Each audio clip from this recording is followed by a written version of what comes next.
शास्त्रों का सार सुख दीने सुख होते, दुख दीने दुख होते। अब प्रश्न दूसरा है, मनुष्य का धर्म क्या है? आपका धर्म क्या है? हाँ, हम मनुष्यों का धर्म है सेवा, परहित सरिस धर्म नहीं भाई। पर हित, लोगों की सेवा करना, समाज की सेवा करना, मैं किसी के काम आ जाऊं, ये भाव रखना ही धर्म है। सबका धर्म अलग अलग होता है, स्त्री का अलग, पुरुष का अलग, राजा का अलग, प्रजा का अलग। सही है? भगवान के अवतार कितने हैं? कितने अवतार हैं भगवान के? कौन कौन से? कितने अवतार हैं मैया भगवान के? मैया, 10वां वाली मैया, 24 नाम बताओ भगवान के। वैसे तो अवतार अनंत हैं, हरि अनंत, हरि कथा अनंत, पर मुख्य अवतार 24 हैं। कौन कौन से अवतार?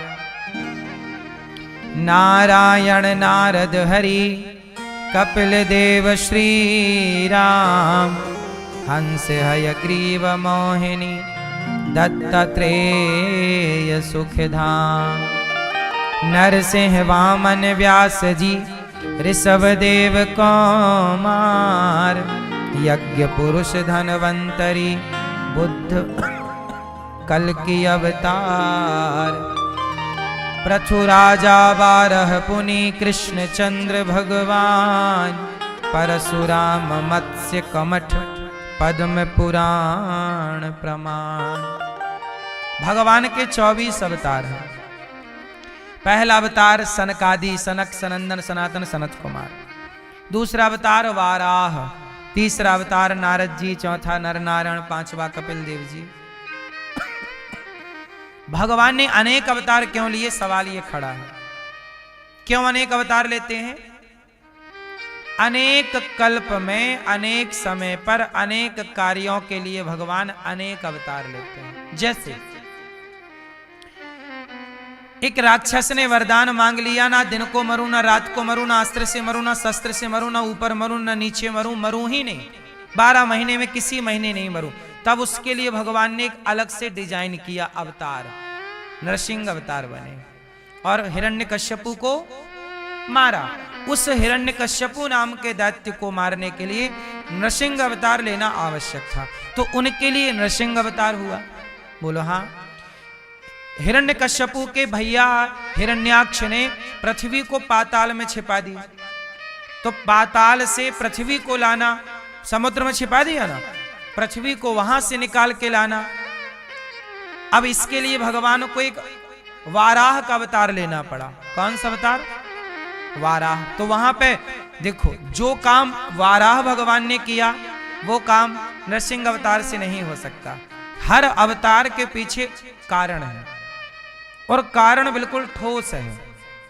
इसलिए भगवान अनेक परिस्थिति, अनेक सिचुएशन, अनेक कारणों के कारण भगवान ने अनेक समय पर अनेक अवतार लेना पड़ा। तो नरसिंह बन के आए, वामन बन के आए, फिर वामन राजा बलि के लिए 3 पग भूमि नापने छोटे से बने, भैया भिक्षा दे दो, 3 पग भूमि। एक बार क्या हुआ कि रावण का अत्याचार बढ़ गया, तब रावण के अत्याचार को समाप्त करने के लिए भगवान को एक अवतार लेना पड़ा, राम। कंस का अत्याचार बढ़ा, अवतार लेना पड़ा कृष्ण। बोलो हाँ। तो जो काम राम से हुआ, क्या वो काम कृष्ण से होता? या जो काम भगवान कृष्ण ने किया, क्या वो राम कर सकते थे? हर अवतार की एक मर्यादा है। राम ने रावण को मारा, राम ने एक विवाह किया, वो राम के ऊपर सूट करता है कि ये मर्यादा पुरुषोत्तम। लेकिन भगवान राम बहुत सारे विवाह नहीं कर सकते थे, तब उन्हें कृष्ण बन के आना पड़ा। और बहुत सारे भक्तों की डिमांड थी कि हम आपको पति के रूप में चाहती हैं, तो उनके लिए कृष्ण अवतार के आओ।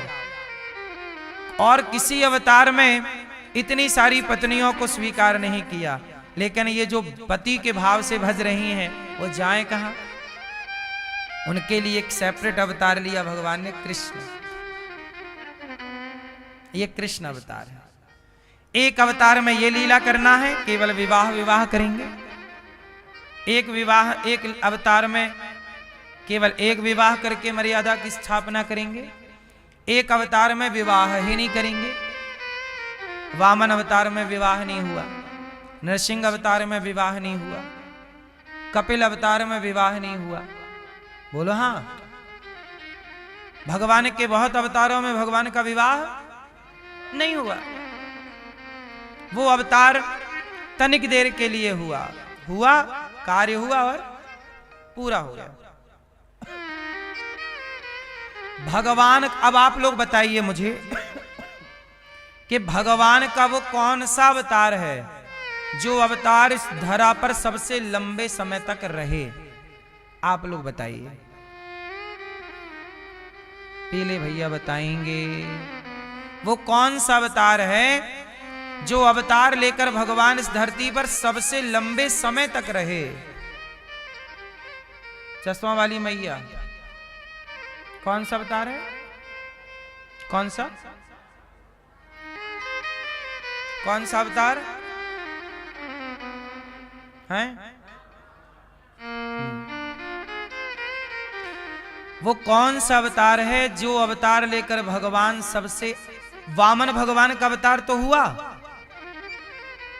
और भगवान लीला पूरी करके पाताल में गए, द्वारपाल बने रहे, लक्ष्मी जी लेकर चली गई, कुछ टाइम तक रहे। नरसिंह अवतार आए, हिरण्याक्ष को मारा, लीला पूरी की और नरसिंह अवतार लिया अवतार और छुट्टी। भगवान कृष्ण भी 125 वर्ष तक रहे। सबसे अधिक समय तक रहे भगवान राम।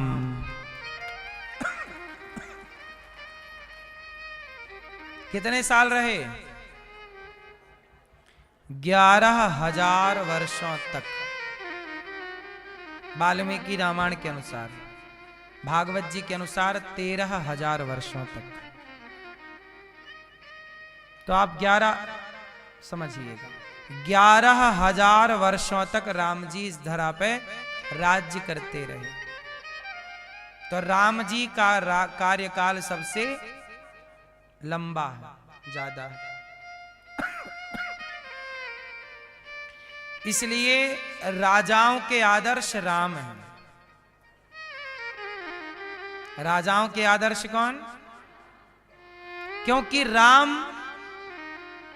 राजा के लिए राजा बनकर दिखाए, पुत्रों के लिए पुत्र बनकर दिखाए। इसलिए हर बेटे का आदर्श राम है। राम राजाओं के आदर्श तो हैं। मैं कैसा बेटा बनूं राम की तरह? आप कैसा बेटा चाहते हैं? जो आपकी आज्ञा का पालन करे ऐसा, कि ना करे ऐसा? करे तो किसने किया? राम ने। तो राम जैसा आदर्श बेटा, राम जैसा आदर्श राजा। बोलो हाँ। आप अपना भाई कैसा चाहते हैं? एक भाई है बाली, एक भाई है रावण विभीषण, बाली सुग्रीव। ये सारे भाई उसी काल के हैं। रावण ने भाई को लात मार के निकाल दिया और बाली ने सुग्रीव को खूब मारा, लाते ही लात, चल खाली कर रहा, चल। इतना मारा कि अब मिल जाए तो मार डाले बाली ने सुग्रीव को। तो ये भी दो भाई हैं। और उसी कालखंड में राम हुए और भैया भरत हुए। तो भाई कैसा हो? ये धरती में मानव जाति पनपी हुई है, लेकिन उस मानव जाति को ये नहीं पता कि मैं कैसा बेटा बनूं, मैं कैसा भाई बनूं। तो मानव जाति में भाई कैसा हो, बेटा कैसा हो, राजा कैसा हो, ये समझाने कौन आएगा? भगवान आएंगे। तब भगवान ने राम का अवतार लेकर हर प्रकार के प्राणी को समझाया कि राजा बनो तो ऐसे, पुत्र बनो तो ऐसे, भाई रहो तो ऐसे।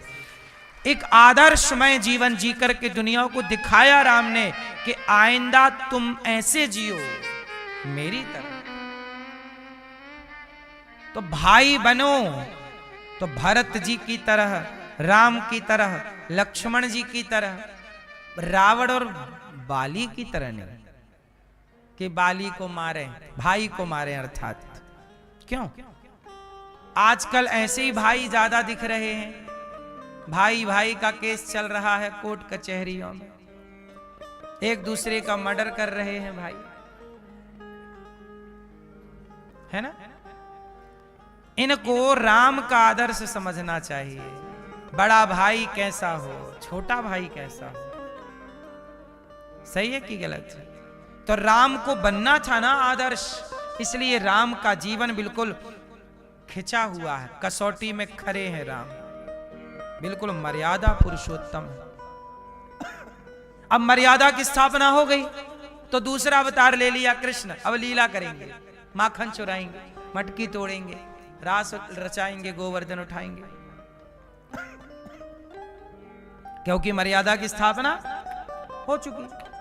अब लीला करनी है तो भगवान के अनेक अनेक अवतार हुए अनेक कार्यों के लिए। आपको पहचानना होगा कि जो राम है वही कृष्ण है। तो भगवान के ऐसे 24 अवतार हैं।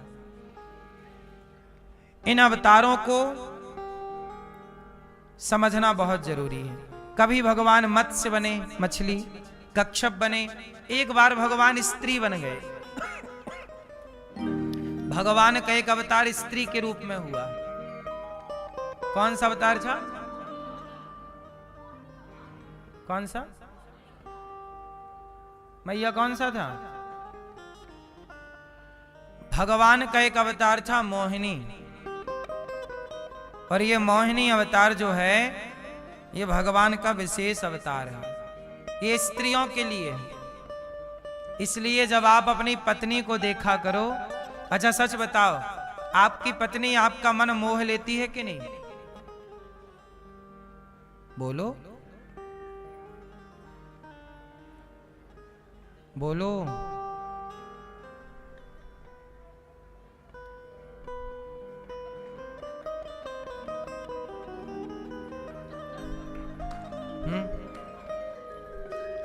यदि आपका मन आपकी पत्नी मोह लेती है तो मोहिनी भगवान की कुछ आंशिक छवि झलक उनमें है। बोलो हाँ। सच बताएं, मोहित करने की जो कला है जहां जहां है वो भगवान से तो आई है। मोहिनी भगवान, हर स्त्री में मोहिनी भगवान का अंश है। और एक बात तो बताओ कि स्त्री किस माटी से बनती है, पुरुष किस माटी से बना है? इन दोनों को बनाने वाला कुम्हार कौन है? हैं? तो बनाया तो दोनों को ही उसने। तो जब बनाया है तो अपने गुण भी डाले होंगे। इसलिए पत्नी भी भगवान है, इस भाव से पत्नी का दर्शन करना चाहिए, स्त्री को भगवान के भाव से। इसलिए सनातन धर्म में स्त्री का दर्जा और सम्मान भगवान के बराबर है। आप देख लो, हिंदुओं के अतिरिक्त दुनिया भर के मजहब पंथों को देख लो, क्या कहीं भी स्त्री को भगवान का दर्जा प्राप्त है? बताओ। मुसलमानों के यहां अल्लाह है, वहां ईश्वर का दर्जा किसी स्त्री ने नहीं पाया है। ईसाइयों के यहां यीशु है, वहां किसी स्त्री ने भगवान का दर्जा नहीं पाया है। आप दुनिया भर के मजहब पंथ धर्म ढूंढ के आइए, भगवान का दर्जा केवल सनातन धर्म में स्त्री ने, नारायण अकेले नहीं है, लक्ष्मी के साथ खड़े हैं। भगवान की बराबरी में हमारे यहां नारी को भगवान का दर्जा दिया गया है। जितना सम्मान नारियों का सनातन धर्म में है, इतना सम्मान नारियों का दुनिया में कहीं किसी मजहब पंथ में होए तो मुझे बताइए। इसलिए मैया तुम सनातन धर्म में हो, इस बात का भी तुम्हें गर्व होना चाहिए। हमारे सनातन धर्म में तुम्हें देवी कहा जाता है, वरना सनातन के अतिरिक्त तो दुनिया तुम्हें केवल भोग का सामान समझती है। दुनिया में स्त्रियों की इज्जत क्या है? दुनिया में स्त्री को केवल भोग का सामान समझा जाता है, लेकिन सनातन में स्त्री के बिना पुरुष यज्ञ नहीं कर सकता। ये नारी का सम्मान सनातन में है। हमारे यहां स्त्री को देवी कहा जाता है। हमारे यहां स्त्री के पांव धुलकर, स्त्री कौन? मां के रूप में जो स्त्री है, मां के पांव धुलकर के पीने का विधान है। कहते ना मां के चरणों में जन्नत होती है। जननी जन्म भूमश्च स्वर्गादपि गरीयसी। इसलिए सनातन धर्म जितना श्रेष्ठ है, दुनिया ढूंढ आई है ना। हमने तो दुनिया बहुत करीब से देखी है। मेरी मां, नारी का सम्मान सनातन में ही है। आपको लगता है कि और कहीं नारी का सम्मान है? बोलो। हमारे सनातन में नारी का सम्मान है भगवान की तरह। इसलिए कहा जाता है कि जरा ढक के रहा करो, मर्यादा में रहा करो। तो लोगों को बात बुरी लगती है कि आप क्यों कहते हो कि मर्यादा में रहा करो। किसी की जो मर्जी वो पहने, जो मर्जी वो खाए, जो मर्जी करे, नहीं। ईसाई लोग थोड़ी मना करते हैं अपनी बहन बेटियों के कि तुम ये पहनो, ये ना पहनो। क्यों? अब आप कहोगे नहीं जी वो खुले विचारों के हैं। विचारों से नहीं है ये बातें। यदि वो खुले विचार के हैं तो फिर नारी को भी अपने चर्च में भगवान के दर्जा देके बिठाएं। भाई विचार खुला तो सनातन का है। खुले विचार वाले तो सनातन ही हैं कि भगवान के बगल में नारी को बिठा के पूजा करते हैं। खुले विचारों के तो हम लोग हैं। अब हम लोग तुम्हें भगवान की तरह पूजते हैं, इसलिए तो कहते हैं कि तुम भगवान की तरह पूजने वाली स्त्री हो, इसलिए मर्यादा में रहा करो। तुम अमर्यादित रहोगी, शोभा नहीं देगा। क्यों? अब जैसे देखो, गांव का शराबी आदमी शराब पी के झूम रहा है तो कोई कुछ नहीं बोलता, यार इसकी तो आदत है, ये तो लतखोर है। ये क्या है?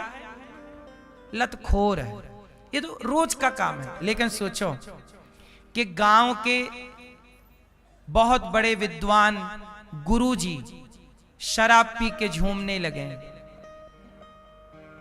तो क्या ये मर्यादा है? अरे सामान्य व्यक्ति शराब पी के झूम रहा है, वो तो लतखोर है, चलो। लेकिन गुरुजी आप तो समझदार हैं, आप शराब क्यों पी रहे हैं?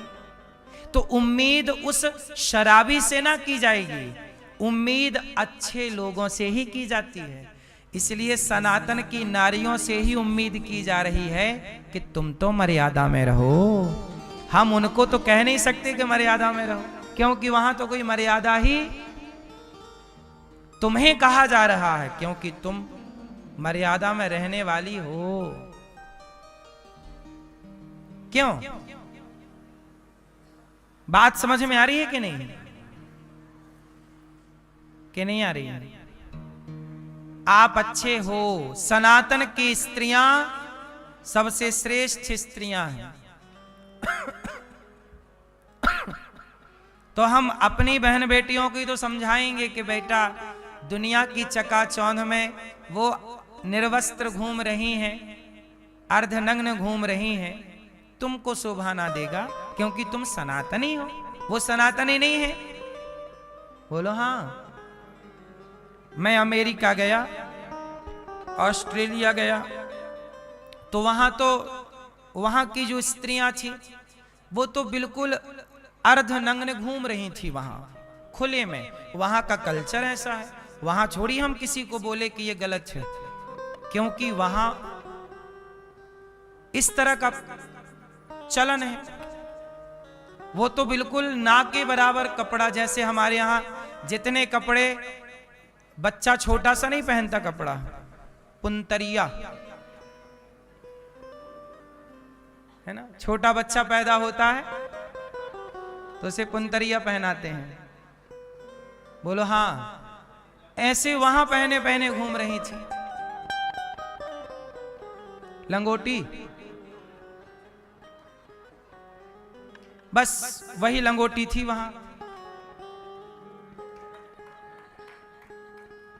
तो वहां का वो फैशन है, कल्चर है, वहां ठीक है उनके लिए। लेकिन उसी को अब भारत में लाना चाह रहे हैं कुछ लोग। तो जरा सोचो कि वहां की नारियों का तो उनका अपना भगवान का दर्जा नहीं है उनके पास, उनका अपना भगवान का दर्जा नहीं है। हमारे यहां नारियों को किसका दर्जा है फिर? तो जरा सोचिए कि आप कहां और वो कहां, कहां राजा भोज, कहां गंगू तेली। तो राजा भोज को गंगू तेली तो ना बनाओ। भारत की नारी तो देखो पतिव्रता नारी है। हमारे यहां की नारी कौन सी है? पतिव्रता। अरे हमारे यहां ऐसी नारियां हैं, हमारे यहां की स्त्रियां विधवा होती हैं, पति मर जाए तो उसी की विधवा रह के जिंदगी गुजार देती हैं, पूरी जवानी गुजार देती हैं और चरित्र पे तनक भी दाग नहीं लगने देती। लेकिन आप दुनिया भर में ढूंढ के आना, दुनिया में विधवा स्त्रियां हैं ही नहीं भारत के सिवा, अर्थात सनातन संस्कृति के सिवा कोई विधवा नहीं होती। वहां आज मर जाए तो महीने भर बाद दूसरा जिंदाबाद, दूसरा मर गया तीसरा, तीसरा मर गया चौथा। यही हाल पुरुषों का है और यही हाल स्त्रियों का है। बोलो हाँ, हमारे यहां की परंपरा और वहां की परंपरा मैच हो सकती है क्या फिर? और आजकल कुछ लोग मैच करना चाहते, नहीं भारत में भी वैसे ही रहो। कैसे रहे? सबकी अपनी अपनी मर्यादा है, सबकी अपनी अपनी परंपराएं हैं। उन परंपराओं में बंध के रहना ही हमारी पहचान है। क्यों मेरी मां? हमारे यहां की नारियां पतिव्रता हैं। पति, हमारे यहां पहले सती हुआ करती थी, बाद में सती प्रथा बंद की गई। सती जबरदस्ती नहीं था हमारे यहां। अच्छा बताओ, सती हमारे यहां जबरदस्ती होती थी? कोई होती थी? अब जैसे क्या हुआ, दशरथ जी की मृत्यु हो गई, तो क्या दशरथ जी की पत्नी माता कौशल्या सती हुई थी? नहीं हुई ना। क्या सुमित्रा जी सती हुई? नहीं हुई। क्या कैकेयी सती हुई? इसका मतलब सती प्रथा हमारे यहां नहीं था। हां, सती प्रथा नहीं था और था भी कैसे? अब सुनो, पांडु की 2 पत्नियां हैं। पांडु की कितनी पत्नियां हैं? कौन कौन सी? कुंती और माद्री। तो जब पांडु की मृत्यु हुई तो पांडु की एक पत्नी तो सती हो गई, माद्री, और दूसरी पत्नी सती। तो हमारे यहां सती प्रथा ऐसे थी कि जिसका मन होए वो चाहे तो पति के संग सती हो जाए और ना मन होए तो ना होए। और जो सती नहीं होती थी वो भी पतिव्रता कहलाती थी। जैसे कौशल्या मैया नहीं सती हुई, क्या वो पतिव्रता नहीं है? है। पतिव्रता का मतलब ये नहीं है कि पति के साथ जो जल जाए वही पतिव्रता कहलाए। पतिव्रता नारी वो है जो पति के जाने के बाद परमेश्वर से मन लगाए, वो नारी पतिव्रता है। पति के बाद परमेश्वर में जी लग जाए, वो नारी कौन है? पतिव्रता। इसके लिए जलना जरूरी नहीं है कि आप जल के साबित करें जी के पतिव्रता कोई है या नहीं है। लेकिन हमारे सनातन को बदनाम करने के लिए कुछ लोगों ने क्या किया? कि स्त्रियों को जलती चिताओं में पति के साथ जलाने लग गए जानबूझ करके, ताकि सनातन की परंपराओं को बर्बाद किया जा सके, ताकि वो ये आरोप लगा सकें कि तुम्हारे यहां तो सती प्रथा थी। सती प्रथा थी तो कौशल्या जी सती क्यों नहीं हुई? कुंती सती क्यों नहीं हुई? रावण के मरने में मंदोदरी सती क्यों नहीं हुई? बाली के मरने में तारा सती क्यों नहीं हुई? सती प्रथा थी तो होना था ना इनको, नहीं हुई। इसका मतलब ये हुआ कि सती प्रथा जिसका मन था वो हो सकती है, नहीं है तो कोई जबरदस्ती उठा के तुम्हें चिता पे जलाएगा नहीं। लेकिन बाद में ऐसा इस भारत में सनातन को बदनाम करने का षड्यंत्र चलाया गया और नारियों को जिंदा जलाया भी गया, ये सत्य है। जैसे राजा राम मोहन राय ने इस परंपरा को बंद किया।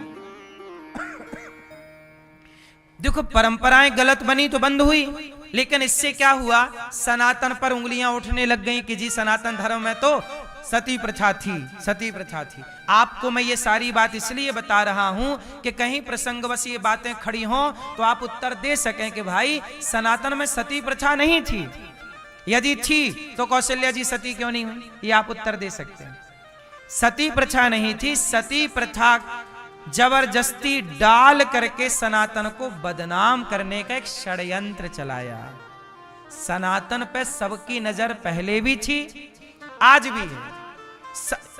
इस धरती में जब तक सनातन धर्म है तब तक ये धरती है, सनातन समाप्त होते ही ये धरती समाप्त हो जाएगी, क्योंकि मूल इस धरती का वेश सनातन है। सनातनियों के साथ सब लोग सुरक्षित हैं। अच्छा एक बात बताओ,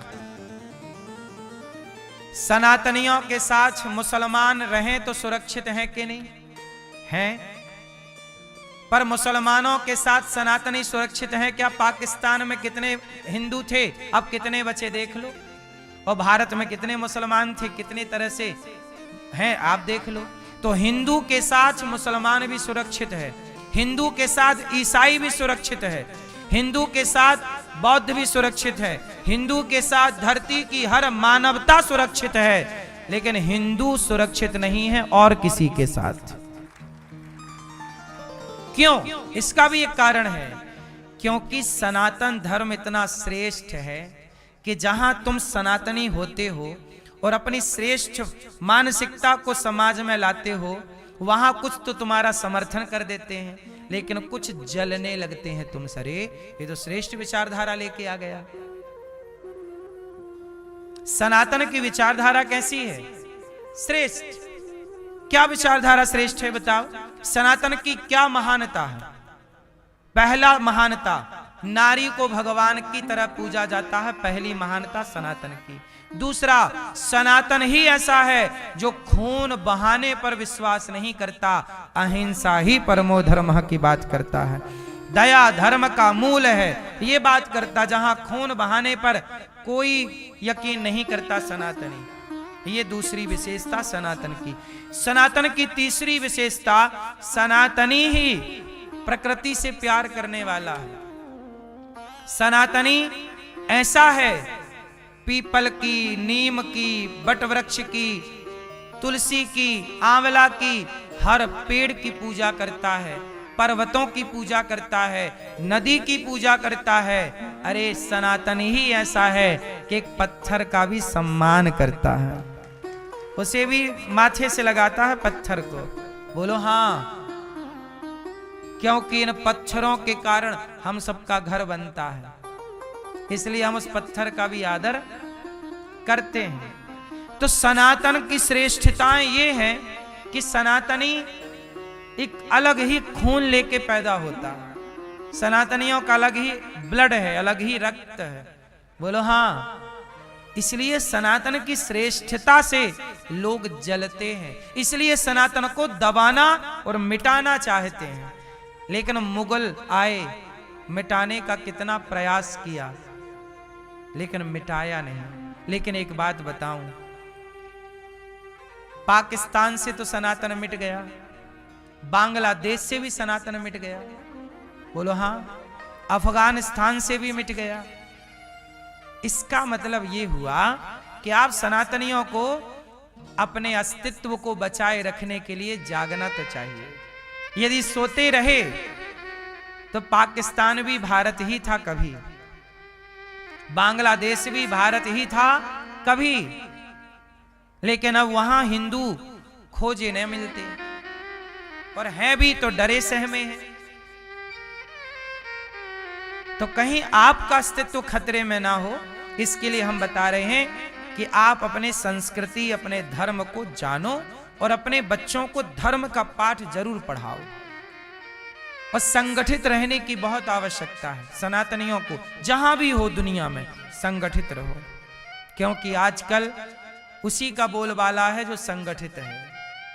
यदि आप बिखर गए तो आप गए, इसलिए संगठित रहना आज की जरूरत है। तो भगवान के अनेक अवतार हुए। देखो, सनातन के रक्षक तो भगवान है।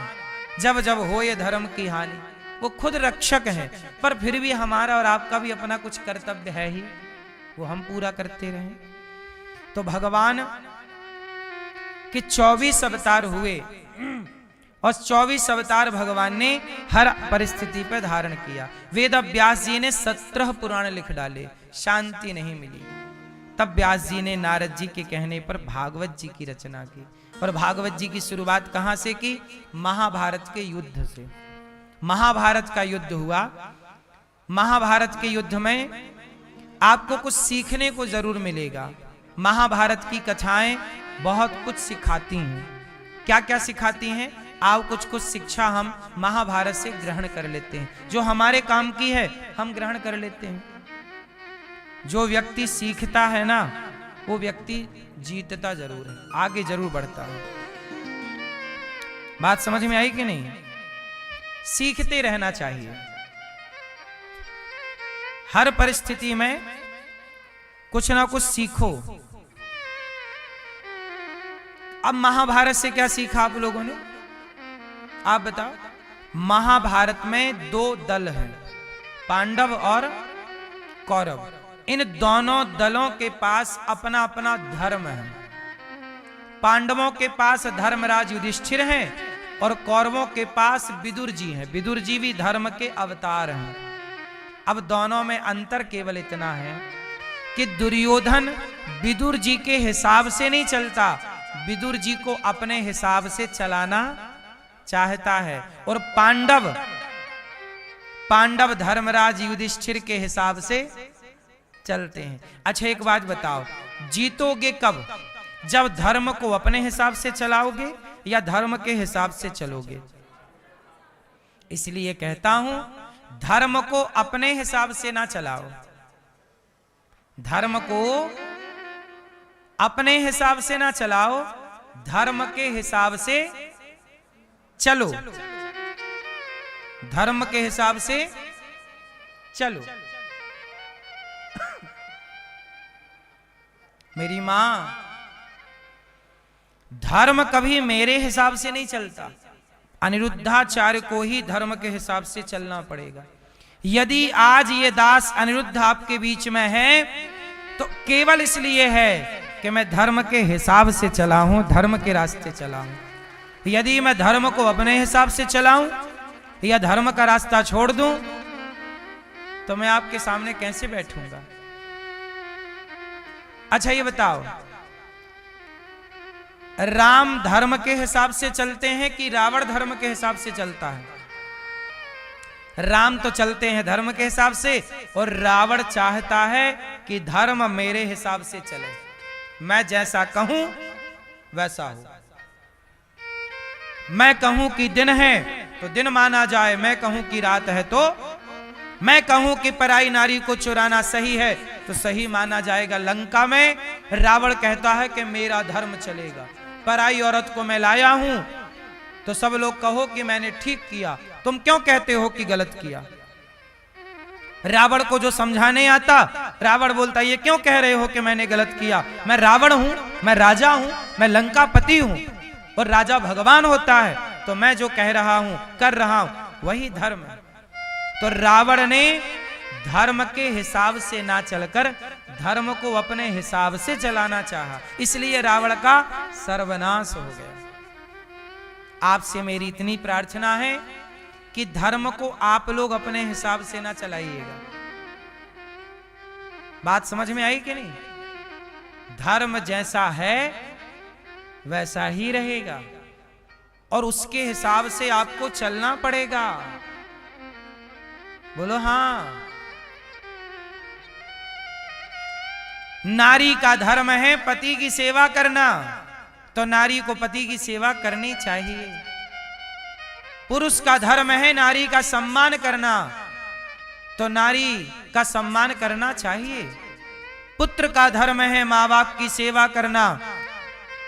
एक पत्नी मेरे से बोली, गुरुजी मैं ही क्यों पांव दबाऊं पति के, पति क्यों ना दबाए मेरे। देखो बीमार तुम पड़ जाओ, परेशान हो जाओ, कोई बीमारी है तो पति बिल्कुल तुम्हारी सेवा करेगा। पत्नी की सेवा यदि बिस्तर पे पड़ जाए पत्नी किसी कारणवश, तो उसकी सेवा कौन करेगा? पति करेगा, और करता भी है।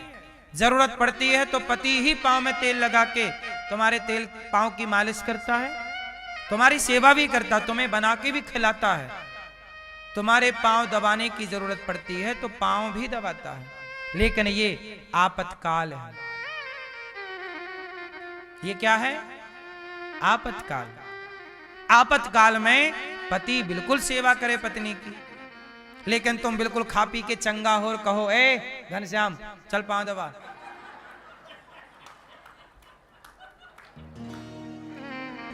तब तो फिर ये धर्म को आप अपने हिसाब से चला रही हैं?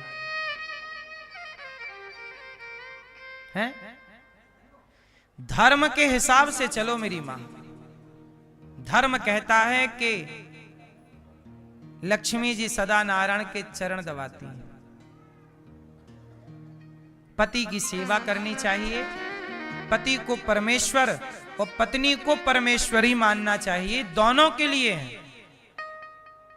पर जो धर्म है वो धर्म रहेगा। वही धर्म आज है, वही 100 साल पहले था और वही 1000 साल बाद भी वही रहेगा। धर्म बदलता नहीं है कि नहीं जी आज कुछ कल कुछ जी अब तो समय बदल गया। नहीं, समय 2024 हो, 25 हो, 2050 हो, 2099 हो, 3000 चालू हो जाए तो भी धर्म धर्म ही रहेगा, वही रहेगा। उसमें तनिक भी परिवर्तन। इसलिए धर्म को मजाक ना बनाओ। धर्म जो कहता है करो। धर्म कहता है कि पिता की बात माननी चाहिए, पिता बड़े हैं मान लो, यदि वो कुछ कहते हैं समझ लो। यदि तुम्हें बात अच्छी नहीं लग रही है पिता की, तुम्हें पिता का ज्ञान समझ में नहीं आ रहा, कोई बात नहीं, रिप्लाई जवाब मत दो। जो आप कर रहे हैं ठीक ठीक से करो, पिता के प्रति सम्मान बनाए रखो। सिंपल धर्म ये है। ये नहीं कि तुम्हें पिता की कोई बात अच्छी नहीं लगी, तुम पिता को तुमने गाली दे दी पलट के, ये धर्म नहीं है। सत्य बोलना, सत्य बोलना आज के 100 साल पहले भी धर्म था, सत्य बोलना आज भी धर्म है और 1000 साल बाद भी सत्य बोलना धर्म रहेगा। इसमें कोई परिवर्तन नहीं होगा। हाँ, शास्त्र कहीं कहीं झूठ बोलने की भी इजाजत देते हैं, कहीं कहीं झूठ भी बोलना चाहिए, पर कहां बोलना चाहिए ये समझना चाहिए। अच्छा बताओ झूठ कहां बोलना चाहिए? ये आप दादाजी बताएंगे, बैठे बैठे, खड़े नहीं होने का। झूठ कहां बोलना चाहिए?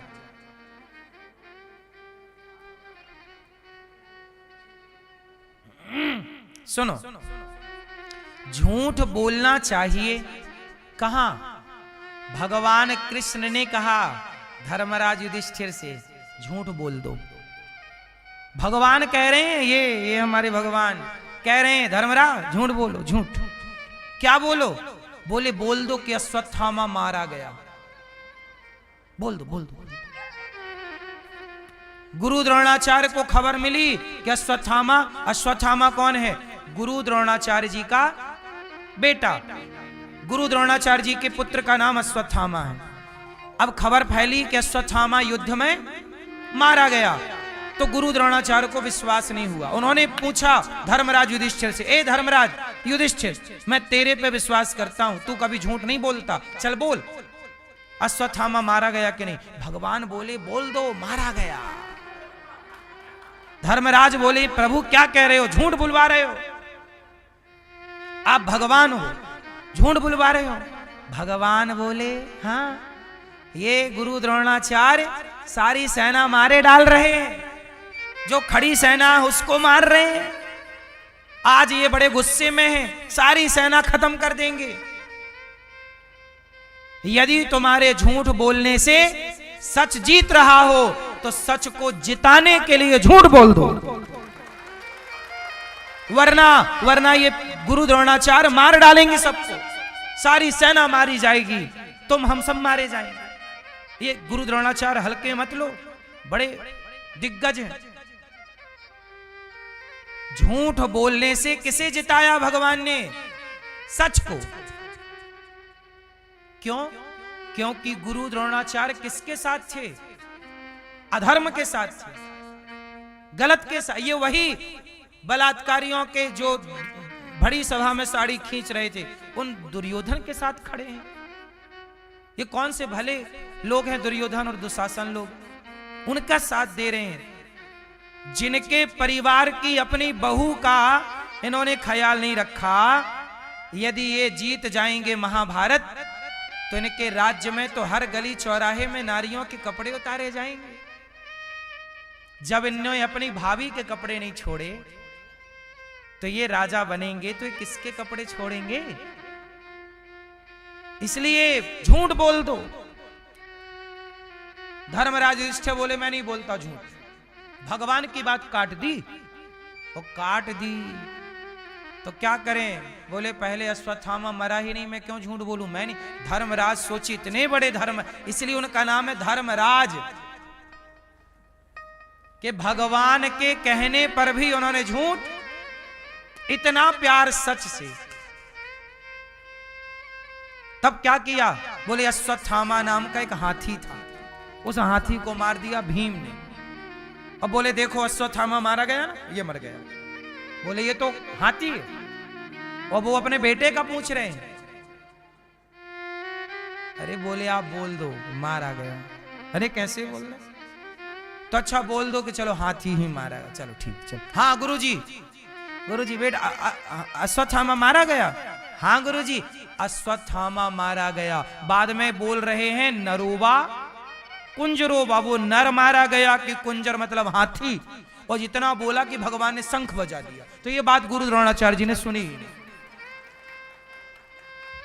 नर सुना और कुंजरोबा बजा दिया सर।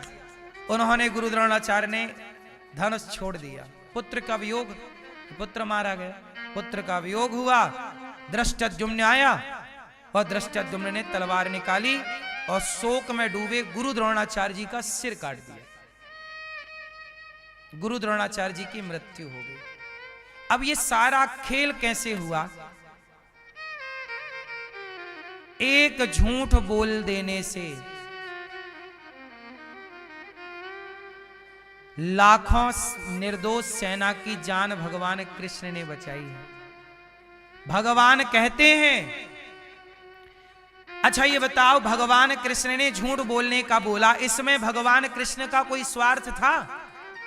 आपका स्वार्थ ना हो जहां, वहां आप झूठ बोल रहे हैं तो वो झूठ भी सच है, क्योंकि आपके स्वार्थ के लिए नहीं, आपने समाज के स्वार्थ के लिए सच झूठ बोला है। कि मेरे झूठ बोलने से यदि इतने लोग बच रहे हैं तो मैं बोल देता हूं भाई,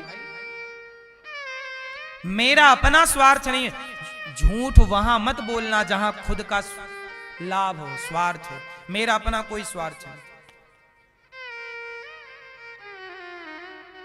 समझ में आ रही है कि नहीं? इसलिए धर्म को समझना बहुत कठिन है। कहां सच बोलें, कहां झूठ बोले। झूठ बोलना भी धर्म है, पर वो परिस्थिति बताएगी कि कहां बोलें। हर जगह नहीं बोला जाए। कि चवन्नी के लिए तुमने झूठ बोल दिया। भाई साहब नहीं, इतना नहीं, इतना। आजकल आदमी रोज झूठ बोल रहा है जरा से स्वार्थ के लिए। ये झूठ गलत है। वहां झूठ जरूर बोलना जहां आपका धर्म संकट में हो, समाज संकट में हो, गौ माता संकट में हो, गाय की रक्षा के लिए आप झूठ बोल रहे हैं, तो आपका वो झूठ सच से भी बड़ा है, क्योंकि आपके झूठ से किसी के प्राणों की, और वो भी निर्दोष प्राण,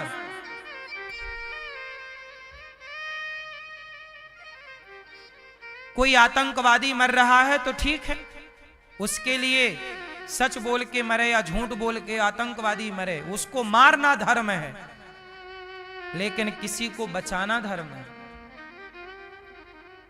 बात समझ में आ रही है कि नहीं? तो भगवान श्री कृष्ण हैं, ये लीला पुरुषोत्तम है, इन्हें समझना सबके बस का नहीं है। मेरी मां, महाभारत में धर्मराज युधिष्ठिर ने बोला, अश्वत्थामा मारा गया, धृष्टद्युम्न ने आकर गुरु द्रोणाचार्य जी की गर्दन उड़ा। अच्छा, गुरु द्रोणाचार्य जी की गर्दन क्यों काटी गई? क्योंकि गुरु द्रोणाचार्य जी ने अपने चेले से अंगूठा मांग लिया था, काट के दो। अब ये भी कोई बात है? आप कैसे गुरु हैं कि आपके चेले ने विद्या पढ़ ली तो आपको ईर्ष्या हो गई कि मेरे अर्जुन से आगे ना चला जाए एकलव्य। अरे गुरु के अंदर ये नहीं होना चाहिए कि ये चेला ज्यादा हो गया कि ये कम रह गया। कि गुरु के लिए तो सारे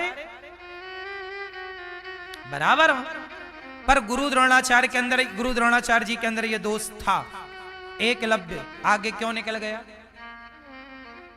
मैं अर्जुन को श्रेष्ठ धनुर्धर बनाना चाहता हूं, ये आगे क्यों निकल गया? तू एक काम कर, आगे निकल गया, दक्षिणा में दे मुझे। क्या दे? अंगूठा दे। अब बताइए, ये भी किसी गुरु का काम है? गुरु द्रोणाचार्य जी ने एक चेले से अंगूठा मांग लिया। अब बताओ, इनके ऊपर भी पाप चढ़ गया कि नहीं? पाप लग गया साहब। और देखो, ये अंगूठा मांगा, अब इन्हें भी अपनी गर्दन दे करके वो पाप का दंड भोगना पड़ा। ये इन्हीं के अपने कर्म दंड थे जो भोगना पड़ा।